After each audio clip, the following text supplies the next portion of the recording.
Okay, good morning all of you. So mechanical second year में subject आपका thermal engineering के कुछ important content मैं आपको आज पढ़ाऊंगा। जैसा कि आपको पता है बीटीआर के प्रीवियस एग्जाम के अंदर सबसे ज्यादा न्यूमेरिकल से सबसे ज्यादा अगर कोई क्वेश्चन की जब हम श्योरिटी की बात करेंगे यहाँ से क्वेश्चन कंफर्म आता ही आता है, तो वो आपके थर्मल इंजीनियरिंग में आपका एक चैप्टर है एज पर सिलेबस के हिसाब से अगर हम देखें तो पांचवा चैप्टर है गैस पावर साइकिल। क्या है? Gas power cycle. तो बड़ा मोस्ट इंपॉर्टेंट चैप्टर है और हर साल इसमें से बहुत इंपॉर्टेंट न्यूमेरिकल से आप डेरिवेशंस हर साल ऑलमोस्ट आते ही आते हैं और नाम है इस चैप्टर का गैस पावर साइकिल। तो सभी से मेरा निवेदन है स्टूडेंट, आप कंटेंट को एक वन बाय वन करके समझें और आप इनके अपने रजिस्टर के अंदर बहुत अच्छे से नोट्स प्रिपेयर करें और इस चैप्टर को जरूर करके जाइएगा, क्योंकि ये बीटीआर में आपकी बैग बचाने में बहुत ही ज्यादा मदद हेल्पफुल होगा। देखिए, जब हम गैस पावर साइकिल की बात करते हैं तो सबसे पहले हम दरअसल ये देख लेते हैं कि कितनी टाइप की साइकिल्स हमें कवर करनी है। तो अगर हम साइकिल्स की बात करते हैं तो डिफरेंट टाइप की साइकिल्स मेरे पास हैं। अगर मैं टाइप्स ऑफ साइकिल देखूं तो कितने टाइप की साइकिल्स मुझे इसमें कवर करनी है, टाइप्स ऑफ साइकिल्स। फिर इनकी हम न्यूमेरिकल्स भी कुछ करेंगे। तो टाइप्स ऑफ साइकिल में एक साइकिल जो मैं करूंगा वो मेरे पास सबसे इंपॉर्टेंट जो साइकिल होगी इधर से auto cycle. Auto cycle and इनकी अगर मैं आपको लिस्ट बना दूं फिर मैं इंपॉर्टेंट टिक कर दूंगा, उसको हाईलाइट कर लेना। नंबर 2 अगर मैं बात करूं तो मेरे पास आती है diesel cycle. Diesel cycle, right. इसी तरह अगर मैं इसमें बाकी नंबर्स देखूं कि भी और कौन कौन से नंबर हो सकते हैं, तो तीसरे नंबर पे अगर मैं कोई साइकिल कवर करना चाहूंगा तो मेरे पास वो होगी dual cycle. Dual cycle, right. और फोर्थ नंबर पे अगर मैं साइकिल कवर करूंगा दैट्स एंटिक्शन साइकिल। एंटिक्शन साइकिल, एंटिक्शन साइकिल, राइट। और कुछ अंत में अगर मैं देखूं तो मेरे पास एक साइकिल और हो सकती है that's Britain cycle. Britain cycle. In important cycle के बारे में अब हम एक एक करके सारे डेरिवेशंस को देखेंगे। यहां पे ध्यान दें, अगर हम एग्जाम के पर्पस से देखें तो वैसे तो चैप्टर जब हम कोई कंटेंट पढ़ते हैं तो इंपॉर्टेंट तो सारे कंटेंट होते हैं नॉलेज के लिए, बट फिर भी अगर हम नोट आउट करें तो इसमें से शुरू की 3 साइकिल तो ये मोस्ट इंपॉर्टेंट डाल देना एग्जाम के लिए, आपका एनालिसिस इन पे ध्यान होना चाहिए। और एक लास्ट में आपकी कौन सी ब्रिटन साइकिल, ये इंपॉर्टेंट है एग्जाम के लिए, ठीक है। तो सबसे पहले हम बात करते हैं किसके, ऑटो साइकिल के लिए। हर साइकिल के अंदर 2-3 बातों का आपको विशेष ध्यान रखना है। कोई भी साइकिल जब आप पढ़ोगे, एक तो उसमें नंबर ऑफ प्रोसेस कितने होंगे, पीवी डायग्राम क्या होगा, टीएच डायग्राम क्या होगा। उससे पहले थर्मल आपने पढ़ी हुई है तो आपको सबको पता है पीवी टीएस इनका मतलब क्या है, इनका सेंस क्या है। और अब इंडिविजुअली साइकिल्स में हम इसको कैसे रीड करेंगे जरा वो भी देखिए। सबसे पहले हम बात करते हैं किसकी, ऑटो साइकिल की। इसकी बात करेंगे ऑटो साइकिल की। तो पहली साइकिल जो मेरे सामने है दैट्स ऑटो साइकिल। तो ऑटो साइकिल का डेरिवेशन अब हम कवर करेंगे यहां से। फर्स्ट साइकिल अगर मैं बात करूं, मेरे पास कौन सी साइकिल है स्टूडेंट, ऑटो साइकिल। तो ऑटो साइकिल में सबसे पहले मैं आपको इसके पीवीटीएच डायग्राम बनाना चाहूंगा। तो एक बार डायग्राम्स को यहां देख लें। सबसे पहला डायग्राम जो मुझे कवर करना है इसका पीवी डायग्राम कवर करना है। PV diagram, pressure and volume diagram, ठीक है। डायग्राम अभी मैं आपको बता दूंगा ये किस तरह से आ रहा है। तो फिलहाल तो इन्हें आप बना लें इस तरह से, राइट। तो इसका प्रोसेस यहां से स्टार्ट होगा 1 से 2, 2 से 3, 3 से 4 और 4 से 1। अगर हम यहां बात करें, देखो 2 पॉइंट के सामने जस्ट नीचे, तो मुझे मालूम है कि ये जो लाइन है ना ये कांस्टेंट वॉल्यूम लाइन होगी, क्योंकि इसमें तो प्रेशर वेरी कर रहा है, वॉल्यूम तो वेरी कर नहीं रहा है। तो इस जगह मेरे मालूम है कि V2 की वैल्यू किसके बराबर है, V3 के। इसी तरह से अगर मैं इसकी बात करूं तो यहाँ पे 1 और 4 नंबर का वॉल्यूम आपस में बराबर होगा, तो V1 बराबर क्या होगा मेरे पास, V4। इसी तरह से अगर आप इसके कॉरस्पॉन्डिंग वैल्यू देखें तो 1 के सामने जो आपको यहाँ पे प्रेशर मिलेगा दैट्स कॉल्ड द P1, और यहाँ जो प्रेशर मिलेगा P2, यहाँ जो प्रेशर मिलेगा P3, और इसके सामने जो आपको प्रेशर मिलेगा वो कौन सा होगा, P4। इस तरह से प्रेशर इसके होंगे। जरा ध्यान दे, देखो इसमें जनरली होता क्या है, अगर मैं समझाने का प्रयास करूं तो जो आपका पिस्टन है ना, पिस्टन ये सिलेंडर ब्लॉक है, ये मेरे पास पिस्टन है, राइट। सबसे पहले पिस्टन जब आपका टीडीसी से बीडीसी की तरफ जाता है, पिस्टन कहां से कहां जाएगा, टीडीसी से बीडीसी की तरफ जाएगा। तो मुझे मालूम है कि बीडीसी टीडीसी से जस्ट ऊपर का जो वॉल्यूम होता है यहाँ, इसको मैं क्लियरेंस वॉल्यूम बोलता हूँ। क्या बोलता हूँ? क्लियरेंस वॉल्यूम बोलता हूँ। बाकी ये नीचे का स्टॉक वॉल्यूम होता है। तो टीडीसी और बीडीसी के बीच का वॉल्यूम स्टॉक वॉल्यूम होगा, और टीडीसी से जस्ट पहले वॉल्यूम कौन सा होता है, क्लियरेंस वॉल्यूम। तो इसको थोड़ा सा मैं आपको क्लियर बता ही देता हूँ। बाकी तो इससे पहले चैप्टर आपने कवर किए हैं तो उसमें डिटेल इसकी पढ़ ली है। मैं आपको यहाँ इसको थोड़ा सा समझा देता हूँ। देखो कैसे ये डायग्राम किस तरह से आते हैं। सपोज दैट ये मेरे पास सिलेंडर ब्लॉक है, ठीक है। इस ब्लॉक में मेरे पास ये पिस्टन है, और ये टीडीसी सिरा है पिस्टन का, और ये पिस्टन का मेरे पास कौन सा सिरा है, दैट्स बीडीसी सिरा, bottom dead centre and top dead centre. इनके बीच का जो वॉल्यूम होता है उसे हम बोलते हैं स्टॉक वॉल्यूम। क्या बोलते हैं? Stroke volume. इस टीडीसी से जस्ट ऊपर का जो वॉल्यूम होता है ये वाला, इसकी मैं बात करूं, अगर ब्लैक जो कलर देख रहे हैं आप, देखो पिस्टन जब इसमें मूव करेगा, तो ये पिस्टन है, जब इसमें मूव करेगा तो पिस्टन मैक्सिमम यहां तक जा सकता है, और ऐसे मिनिमम ये यहां तक आ सकता है, क्योंकि बीच का वॉल्यूम तो स्टॉक वॉल्यूम होता है। और टीडीसी पे जाने के बाद इस सिलेंडर में ऊपर थोड़ी सी जगह छोड़ी जाती है, ये वाली, इस जगह को हम बोलते हैं क्लियरेंस वॉल्यूम। क्या बोलते? तो यहां से यहां तक का जो वॉल्यूम है ये तो क्लियरेंस वॉल्यूम है, और ये नीचे का जो वॉल्यूम है मेरे पास कौन सा है, स्टॉक वॉल्यूम। तो सबसे पहले हम क्या करते हैं, जब पिस्टन आपका टीडीसी से बीडीसी की तरफ चलता है, मेरी बात ध्यान सुनना, जब पिस्टन आपका टीडीसी से बीडीसी की तरफ चलता है तो हम यहाँ पे खड़े होते हैं इस जगह, यानी इस जगह पूरे ब्लॉक का वॉल्यूम सबसे ज्यादा होगा। रीजन, क्योंकि पिस्टन आपका यहां से चलेगा, यहां तक चल के आ जाएगा, देखो उसमें clearance volume plus stroke volume दोनों आ जाएंगे। अगर आप यहां समझना चाहें तो मैं आपको बताऊं, तो ये वाला जो वॉल्यूम है ना, यहां से यहां तक का ये तो होता है क्लियरेंस, और यहां से यहां तक का ये होता है स्टॉक। अगर मैं इस वाली वैल्यू को यहां पर रिप्रेजेंट करूं तो ये जो क्लियरेंस वॉल्यूम था वो तो यहां तक, वो नंबर 2 पे है, इतना वॉल्यूम क्लियरेंस का, अगला स्टॉक का होता है। अब देखो कैसे आएगा। अब जब पिस्टन आपका बीडीसी से टीडीसी पे जाएगा तो प्रोसेस कौन सा होगा, कंप्रेशन। तो देखो कंप्रेशन प्रोसेस यहां से स्टार्ट हो गया। जब ये 1 से 2 पे गया तो ये कौन सा प्रोसेस हुआ है, कंप्रेशन प्रोसेस। इसको बोलते हैं एडियाबैटिक कंप्रेशन। क्या बोलते हैं? Adiabatic compression process. ये इसको आइसेंट्रोपिक कंप्रेशन प्रोसेस भी हम बोलेंगे।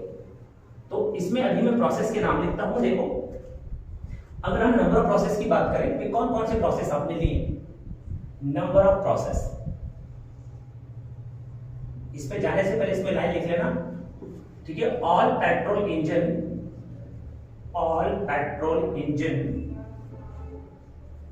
Are depend on auto cycle.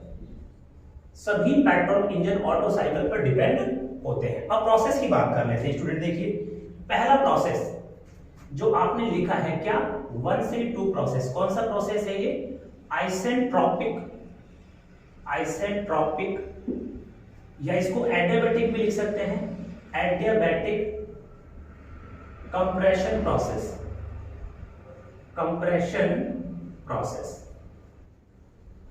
ठीक है। ये फॉलो करता है पीवी की पावर गामा बराबर सी वाले कॉन्सेप्ट को।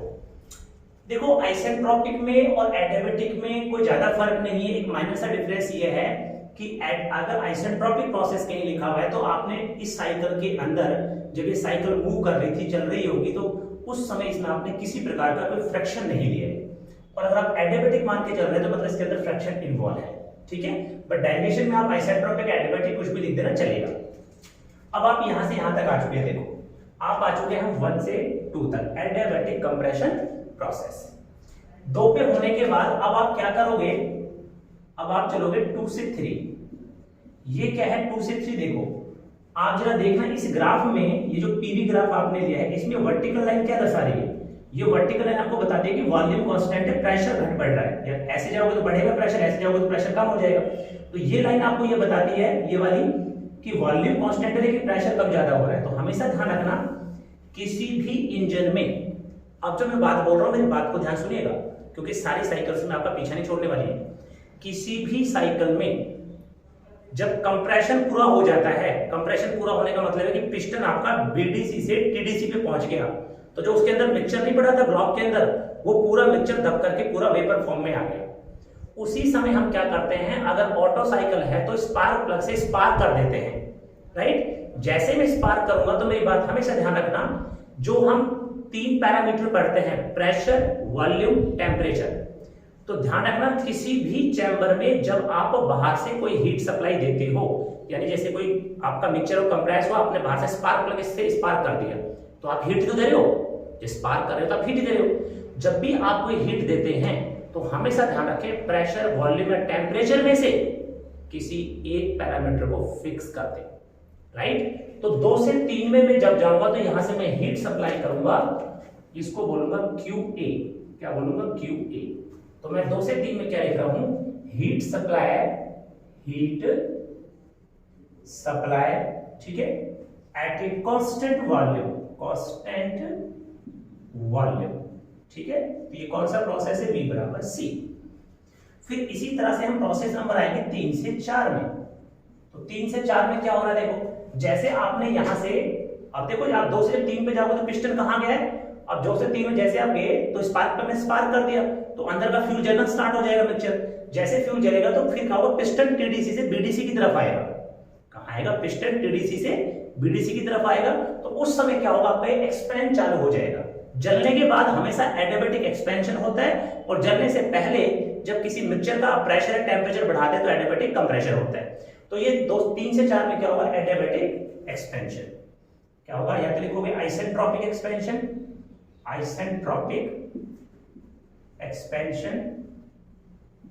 या एडियाबैटिक एक्सपेंशन प्रोसेस। और इसकी लॉ जो कंसेप्ट करेगा वो दैट्स PV की पावर गामा बराबर C। ये भी C पे चलेगा। और लास्ट वाला जो प्रोसेस बचा है उसमें लास्ट में आपको क्या करना होता है? जब आपका पिस्टन BDC पे पहुंच जाएगा तो पूरा फ्यूल जल करके एक स्मोक या धुआं बन चुका होगा, फिर उसको बाहर निकालने के लिए पिस्टन BDC से कहां जाएगा? TDC की तरफ। तब उसको हम बोलते हैं हीट रिजेक्शन, जो आपको 4 से 1 में दर्शाया गया है, दैट्स ए हीट रिजेक्शन। 4 से 1 प्रोसेस में क्या है? Heat rejection process, heat rejection at a constant volume process. तो V बराबर C। तो पूरे चैप्टर में हमें फाइनली ये देखने को मिलता है कि ऑटो साइकिल में बेसिक 4 प्रोसेस होते हैं। 2 तो एडियाबैटिक, एक एडियाबैटिक कंप्रेशन, एक एडियाबैटिक एक्सपेंशन, और 2 constant volume heat addition, constant volume heat rejection, ठीक है। अब इसका आप चाहे तो TH डायग्राम भी यहाँ पे बना सकते हैं, वो मैं आपको यहाँ बना के दिखा देता हूँ। TH डायग्राम किस तरह से लोगे? कुछ पॉइंटों को जो मैं बोलता हूँ लिख लिया करो, ध्यान रखा करो। देखो, जहां जहां एडियाबैटिक प्रोसेस हुआ है ना, एडियाबैटिक मतलब आइसेंट्रोपिक जहां हुआ है, आइसेंट्रोपिक प्रोसेस में एंट्रोपी हमेशा कांस्टेंट रहती है, ध्यान रखना, ठीक है। तो देखो पहला क्या है? 1 से 2 में जब चले तब एडियाबैटिक तो था ये, तो एडियाबैटिक में एंट्रोपी क्या रहेगी? कांस्टेंट। तो ग्राफ चलेगा तुम्हारा ऐसे 1 से 2। तो इसमें देखो एंट्रोपी S जो है एंट्रोपी है, ये क्या है? एंट्रोपी है। देखो एंट्रोपी कांस्टेंट है, इसमें टेंपरेचर बढ़ रहा है इससे, तो इस प्रोसेस में टेंपरेचर बढ़ता था, टेंपरेचर प्रेशर दोनों बढ़ते थे इसमें, तो टेंपरेचर बढ़ रहा है लेकिन एंट्रोपी कांस्टेंट है। फिर जैसे 3 से 2 से 3 में गया, तो 2 से 3 में आपने हीट सप्लाई करी, तो हीट सप्लाई करी तो क्या हुआ? टेंपरेचर बढ़ जाएगा। 3 से 4, 2 से 3 सॉरी। फिर 3 से 4 में वापस से क्या हुआ? देखो 3 से 4 में वापस से क्या हुआ? एडियाबैटिक एक्सपेंशन है। तो एडियाबैटिक में एंट्रोपी कांस्टेंट है, लेकिन इस वाले में फर्क क्या है? इस एडियाबैटिक में तो प्रेशर टेंपरेचर बढ़ता है और इस एडियाबैटिक में प्रेशर टेंपरेचर कम होता है, तो टेंपरेचर थोड़ा सा रिड्यूस हो जाएगा। ये लो नंबर 4। और 4 से 1 में फिर क्या हो रहा है? हीट रिजेक्शन, तो तापमान कम हो जाएगा। This the process. यहां पे आप करते हैं हीट एडिशन, यहां पे आप करते हैं हीट रिजेक्शन। ये कॉन्सेप्ट होते हैं। above is the PV diagram and below is the TH diagram. अब हम इसके एफिशिएंसी में डायरेक्शंस की बात कर लेते हैं। इसका एफिशिएंसी का डायरेक्शन आपको किस तरह से बनाना है। ओके, देखते हैं। चलो एफिशिएंसी डायरेक्शन निकालते हैं, इसका कैसे निकालेंगे।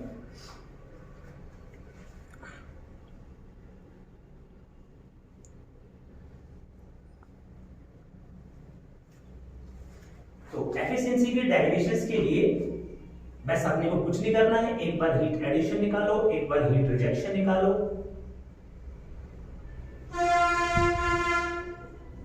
देखिए सबसे पहले एफिशिएंसी के लिए कर रहे हैं, सबसे पहले आप क्या लिखोगे?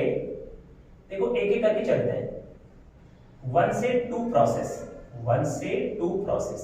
1 से 2 प्रोसेस कौन सा था? एडियाबैटिक। तो इसमें क्या लिखना है पेपर में? लिखना यह है, देखो पॉइंट लिख रहा हूं कि इस प्रोसेस के अंदर एंट्रोपी कांस्टेंट रहती है तथा प्रेशर टेम्परेचर दोनों बढ़ जाते हैं। तो मैं यहां पे लिख रहा हूं both pressure increase and temperature increase also and entropy are constant. Entropy इसमें कांस्टेंट होती है, ठीक है? ठीक है भाई, फिर हम लिखते हैं इसमें क्या? 1 से 2 हो गया, अब 2 से 3 में प्रोसेस 2 से 3। तो प्रोसेस 2 से 3 कौन सा है बताओ? कांस्टेंट वॉल्यूम है ना, फिगर में देख लो, कांस्टेंट वॉल्यूम प्रोसेस है। तो इसमें क्या होगा? इस प्रोसेस में सिस्टम के वॉल्यूम को फिक्स रख करके हीट सप्लाई दी जाती है। इसमें क्या लिखोगे? इन दिस प्रोसेस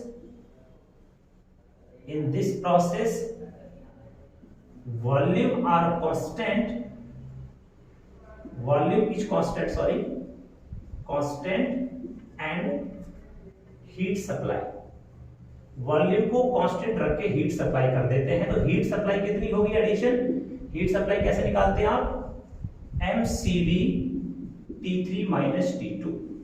देखो किसी भी मिक्सचर को कितनी हीट देंगे, कितनी हीट लेंगे, उसमें हीट को निकालने का हमारे पास सिंपल फॉर्मूला ये होता है mCdt। ये होता है फॉर्मूला एक्चुअल में। m मतलब कितने मास की बात कर रहे हैं, तो इसमें माना हमने पूरे साइकिल में आपने 1 kg मास लिया है, इसलिए मैंने यहाँ पे m का मान 1 पुट कर देना है। तो इसको मैं ऐसे लिख दूंगा Cv T3 माइनस T2। ये हीट एडिशन है, ध्यान रखना, काम आएगा हमारे आगे भी। तो इसमें कैसे लेते हैं? देखो इसमें जो C है ना, ये इस C को हम बोलते हैं स्पेसिफिक हीट। क्या बोलते हैं? Specific heat. लिख लिया करो, आपको भूलो तो इसको बोलते हैं C को स्पेसिफिक हीट। स्पेसिफिक हीट, विशिष्ट ऊष्मा बोलते हैं इसको। मात्रक होता है किलो जूल पर केजी कैलोरी, ठीक है? और dt मतलब तापमान का अंतर। क्यों? जैसे 1 किलो मिक्सचर है, अब फिलहाल इसका कोई टेम्परेचर है, लेकिन जैसे आपने इसको हीट, इसका टेम्परेचर बढ़ जाएगा ना, फिर तो पहले टेम्परेचर कितना था, हीट के बाद टेम्परेचर कितना हुआ, उन दोनों का जो डिफरेंस आएगा that's called the dt। Okay, चलो आगे देखिए। यहां चलिए, आपने हीट एडिशन निकाल दिया। अब हम बात करते हैं इसमें 3 से 4 प्रोसेस में। जब हम 3 से 4 प्रोसेस की बात करेंगे, 3 से 4 प्रोसेस, तो 3 से 4 प्रोसेस है कौन सा? एडियाबैटिक एक्सपेंशन है तो एडियाबैटिक लेकिन एक्सपेंशन वाले। इस प्रोसेस में क्या होगा? इस प्रोसेस में क्या होगा? सिस्टम का वॉल्यूम बढ़ेगा, प्रेशर टेम्परेचर कम होगी, ठीक है? तो आप क्या लिखोगे? प्रेशर डिक्रीज होगा, टेम्परेचर डिक्रीज होगा एंड वॉल्यूम आल्सो इंक्रीज। आप क्या लिखोगे? 3 से 4 प्रोसेस में सिस्टम का प्रेशर टेम्परेचर दोनों कम हो जाते हैं तथा वॉल्यूम बढ़ जाता है, ठीक है? ओके, और एंट्रोपी क्या रहती है? कांस्टेंट। एंट्रोपी कैसी होगी? कांस्टेंट, ठीक है? और लास्ट मेरे पास बचा कौन? 4 से 1। तो 4 से 1 प्रोसेस कौन सा है वो भी देख लो। 4 से 1 प्रोसेस, तो 4 से 1 प्रोसेस में क्या हो रहा है? देखो 4 से 1 में वॉल्यूम कांस्टेंट है ना, इसमें से हीट रिजेक्ट हो रही है, ठीक है? तो वॉल्यूम कांस्टेंट है, तो कितनी हीट रिजेक्ट होगी? QR बराबर में वही Cv। तो 4 से 1 देखो, 4 से 1 टेम्परेचर कितना है? 4, तो T4 माइनस T1, ज्यादा में से कम घटाना है हमेशा ध्यान रखना। ये आपका हो गया हीट रिजेक्शन, ठीक है? ये Cv क्यों लिखते हैं मालूम है? क्योंकि C का मतलब स्पेसिफिक हीट, और ये सारी घटना कांस्टेंट वॉल्यूम पे हो रही है, तो इसमें कांस्टेंट वॉल्यूम पे आपने हीट ऐड की है, कांस्टेंट वॉल्यूम पे आपने हीट रिजेक्ट की है, इसलिए यहाँ पे Cv लगाना होता है। अगर ये घटना कांस्टेंट प्रेशर पे होती तो यहाँ पे Cp लिखते फिर हम लोग, ठीक है भाई? अब meरे पास एडिशन आ गया, मेरे पास रिजेक्शन आ गया। अब इसकी मैं एफिशिएंसी वाले डेरिवेशंस को ड्राइव करूंगा। देखिए एडिशन रिजेक्शन को ध्यान रखें, अब इसी से हम इसका पूरा डेरिवेशंस बनाएंगे। देखिए कैसे। सबसे पहले आप निकालोगे वर्क डन। क्या निकालोगे? Work done. जब वर्क डन आप निकालोगे तो W बराबर क्या होगा? Heat addition minus heat rejection. ये वर्क डन का फॉर्मूला होता है। तो एडिशन कितनी थी मेरे पास? वो एडिशन मेरे पास थी Cv T3 माइनस T2, और रिजेक्शन कितना था मेरे पास? Cv T4 minus T1। This is the work done which produce by the cycle. ये वर्क डन है जो साइकिल प्रोड्यूस करेगी आपको। वर्क डन के बाद हम अगले में निकालेंगे थर्मल एफिशिएंसी। क्या निकालेंगे? Thermal efficiency. तो थर्मल एफिशिएंसी निकालोगे तो फॉर्मूला क्या होता है? नीटा बराबर वर्क डन बटे हीट सप्लाई। ये ध्यान रखने पड़ेगी तुम्हें भाई, ठीक है ना? कभी भी वर्क डन निकालना हो तो एडिशन में से रिएक्शन घटा दो और वर्क डन में हीट सप्लाई का भाग दे दो, नीटा आ जाएगा दक्षता। तो W तो मेरे पास ये रहा, कितना था? CV T3 minus T2 minus CV T4 minus T1 और डिवाइडेड बाय हीट एडिशन कितना था? CV T3 माइनस के T2। तो नीटा बराबर क्या आ गया? अब देखो, अगर इस वाली वैल्यू का मैं इसमें डिवाइड कर दूं और इसी वैल्यू का मैं इसमें डिवाइड कर दूं तो क्या? जब इसमें डिवाइड करूंगा तो CV से CV कटेगा, ब्रैकेट से ब्रैकेट कट जाएगा, यहां तो बचेगा 1। इसका जब इसमें डिवाइड करोगे और जब यहां डिवाइड करोगे तो क्या है? होगा CV T4 minus T1 divided bye CV T3 minus T2। तो जैसे CV से गया CV, तो नीटा बराबर क्या बचा? 1 minus T4 by T1 divided by T3 minus T2। ये आ गई आपकी थर्मल एफिशिएंसी इक्वेशन नंबर 1। अब अगर आपने इस डेरिवेशन पे थोड़ा सा फोकस कर लिया कि भाई हमें कौन कौन से टर्म चाहिए, बेसिक तो मैं आपको बता दूं, गैस पावर साइकिल में जितनी भी आप साइकिल पढ़ेंगे सभी की थर्मल एफिशिएंसी निकालनी है। थर्मल एफिशिएंसी का मतलब सिंपल है, एडिशन माइनस रिजेक्शन।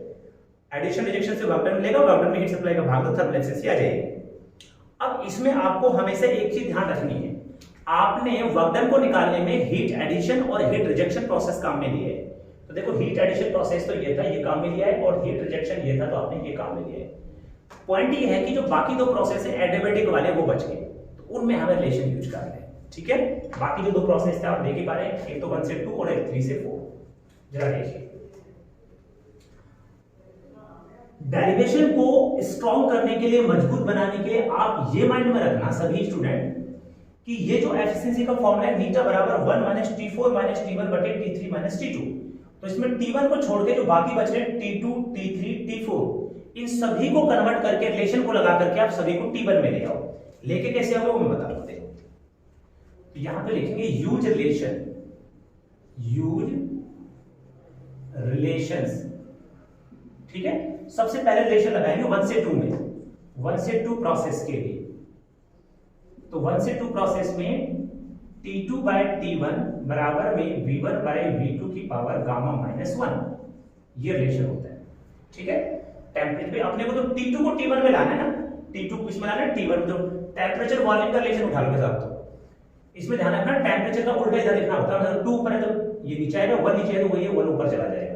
तो यहां पे R होता है V1 बटे V2 का रेशियो, जिसे हम बोलते हैं कंप्रेशर रेशियो।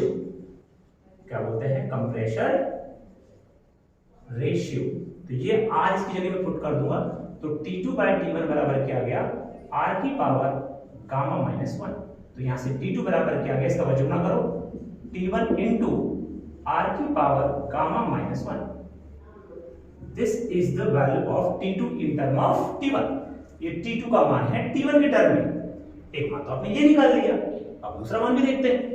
दूसरा मान कहां से निकलेगा? देखो, एक मान निकालते हैं 2 से 3 में। चलो, क्योंकि हमें T3 को भी T1 में लेके आना है, ये जो T3 नहीं देख रही है वाला, इसको भी T1 में लेके आना है।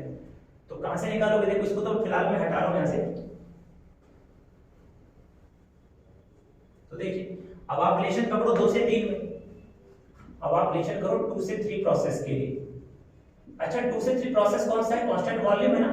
देखो, जब प्रेशर, वॉल्यूम या टेम्परेचर तीनों में से कोई सा भी कांस्टेंट हो तो रिलेशन को बनाने के लिए हमेशा आइडियल गैस इक्वेशन P के बराबर mRT लगाते हैं। मैं एक बार फिर रिपीट कर रहा हूं, प्रेशर, वॉल्यूम, टेम्परेचर में से अगर कोई भी कांस्टेंट है, 3 मान में से कोई एक मान कांस्टेंट है, तो रिलेशन को लगाने के लिए हम क्या करते हैं? PVT का रिलेशन लगाते हैं, आइडियल गैस इक्वेशन का रिलेशन लगाते हैं। तो आप 2 से 3 में पढ़ रहे हो, तो 2 से 3 में कैसे लिखोगे? देखो, PVT रिलेशन आपको पता है क्या होता है? PV इक्वल्स टू mRT, यही तो होता है ideal gas equation. Ideal gas equation यही होती है। तो अगर इसको, इस इक्वेशन को पॉइंट 2 पे लगाना तो क्या लिखोगे आप? P2V2 बराबर mRT2, और इक्वेशन 3 पे लगाना है तो P3V3 बराबर में mRT3। ये तो करोगे, दोनों को आपस में डिवाइड कर दो। जब डिवाइड करेंगे तो क्या बनेगा ये? तो P2V2 बटे में P3V3 बराबर कौन आएगा? mRT2 बटे में mRT3, ये बनेगा। तो ये दोनों आपस में कैंसिल। तो 2 से 3 में आप देख पा रहे हैं वॉल्यूम कांस्टेंट, तो ये भी कट जाएगा क्योंकि 2 और 3 वॉल्यूम आपस में बराबर है इस प्रोसेस में। देखो ये, ठीक है, तो केवल क्या बचा मेरे पास, ये बचा कि P2 by P3 that's equal to the T2 by T3। यहां से उल्टा कर लो इनको, उल्टा करेंगे तो T3 बाय T2 बराबर क्या बचेगा, P3 बाय P2। ये तो आएगा मेरे पास रिलेशन। देखो सिंपल सा ऐसे मैं बता दूं, देखो P इक्वल टू mRT तो आप लिखते ही हो, जब आपको लगे कि वॉल्यूम कांस्टेंट है, वॉल्यूम कांस्टेंट हो गया, इसमें से mR को हटा दो, रिलेशन किसके बीच में बचा, P और T के बीच में तो बचा वैसे वाला रिलेशन। अब इसको दो पार्ट में कैसे लिखोगे, P2 T2 तीन के लिए कैसे लिखोगे, P3 T3 दोनों को आपस में डिवाइड कर दो तो डायरेक्ट क्या आ जाएगा निकल के मेरे पास, ठीक है। खैर अब यहां पे अगर हम देखें, ये जो P3 बाय P2 आपने यूज किया है, इसे हम एक यहां पे टर्म देंगे that's called the pressure ratio. यहां जो P3 बाय P2 बना है, ये वाला P3 बाय P2, इसे एक हम यहां टर्म देते हैं P3 बाय P2 बराबर में अल्फा, ये कहलाता है प्रेशर रेशियो। प्रेशर रेशियो इसकी जगह अल्फा रख देंगे तो क्या बन गया रिलेशन फाइनली कि T3 बाय T2 बराबर में अल्फा, तो T3 बराबर क्या आएगा अल्फा T2। क्योंकि हमें तो T3 को T1 में लेके आना है, तो T2 ऑलरेडी T1 में आया हुआ है, यहां से इस मान को उठा के इसमें रख दो, T2 वाले मान को जो हमने निकाल रखा था पहले, तो अल्फा T1 r की पावर गामा माइनस 1, ये आ गई वैल्यू ऑफ T3। अब आपको देखो T3 मिल गया T1 की टर्म में, T2 मिल गया T1 की टर्म में, अब एक मान और बचा T4, उसके लिए किसको पकड़ोगे आप, 3 से 4 प्रोसेस को, तो 3 से 4 प्रोसेस भी देखिए जरा। तो अब हम लिखेंगे प्रोसेस 3 to 4, प्रोसेस 3 to 4।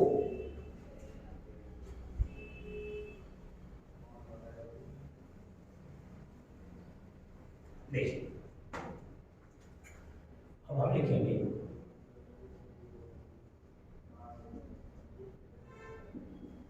अब हम बात करेंगे प्रोसेस 3 से 4 में, इसमें बात करोगे प्रोसेस 3 से 4 में। तो प्रोसेस 3 से 4 में क्या है देखिए, तो 3 से 4 प्रोसेस कौन सा एडिटिव है ना, तो कौन सा रिलेशन लगेगा, T4 by T3 is equals to V3 by V4 की पावर गामा माइनस 1, ये लेंगे। ओके तो जरा देखो, आप अगर ध्यान से देखें तो V3 वॉल्यूम V2 के बराबर है, तो इसकी जगह मैं V2 पुट कर सकता हूं यहां इस चीज है, तो T4 बाय T3 बराबर में V2 बटे, और V4 की वैल्यू V1 के बराबर है, फिगर में देखो गामा माइनस 1, देखो यार V4 की वैल्यू V1 के बराबर है, क्योंकि मैं तो चाह रहा हूं ना कि वॉल्यूम V1 V2 में आ जाए। अगर वॉल्यूम V1 V2 में आ जाएगा तो मेरे मुझे समझ में आ जाएगा कि मैं वहां से V1 बटे V2 को कंप्रेसर रेशियो R लिख सकता हूं, क्योंकि कंप्रेसर रेशियो V1 बटे V2 होता है, तो मैं खुद चाहता हूं कि वॉल्यूम मेरा V3 V4 V1 V2 में आ जाए। ओके अब मुझे पता है, देखो आपने अभी थोड़ी पहले माना था कि V1 बटे V2 क्या था, कंप्रेसर रेशियो R था, तो ये क्या हो जाएगा उल्टा हो जाएगा, तो क्या बन जाएगा T4 बराबर में इनटू में T3 यहां मुझे गुना कर देना, इसलिए क्या लिखोगे आप 1 बटा R की पावर गामा माइनस 1, तो T3 आपने ऑलरेडी T1 में कन्वर्ट कर रखा है, देखो ये कितना था अल्फा T1 R की पावर गामा माइनस 1 इनटू में 1 बटा R की पावर गामा माइनस 1। यहां पे T3 की वैल्यू ये वाली मैंने रखती है वाली यहां पे, ठीक है, और ये अपने पास ही चल जाती है, दोनों कैंसिल हो गई, तो क्या बचा T4 बराबर में अल्फा T1। अब आपको कुछ नहीं करना, T2 T3 T4 के मान को उठा के इक्वेशन नंबर 1 में पुट कर देना है, ठीक है, तो फाइनल आंसर आपको मिल जाएगा। तो क्या आंसर होगा देखिए,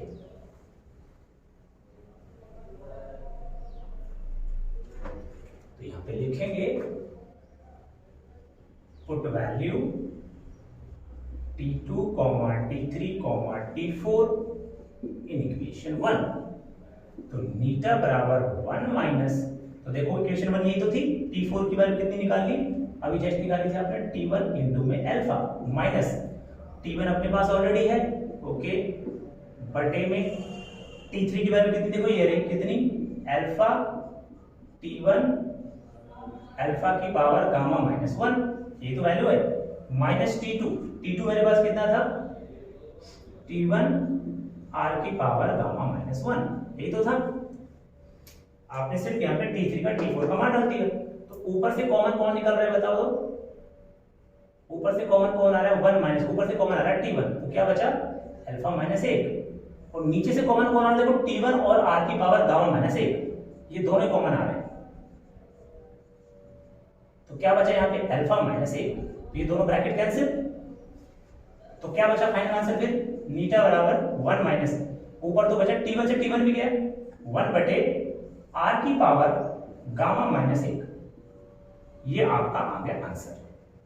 तो देखो 1 माइनस ये सारे ब्रैकेट कट के तो 1 बटे में ये तो बचा ये वाला। तो ऑटो साइकिल की जो एफिशिएंसी होती है वो कितनी होती है नीटा बराबर में 1 माइनस 1 बटे r की पावर गामा माइनस 1 होती है। इस डेरिवेशंस को स्टूडेंट आप सभी नोट करें अपनी कॉपी में और इसको रिवाइज करें। नेक्स्ट लेक्चर में हम कुछ और इंपॉर्टेंट साइकिल देखेंगे। Thank you.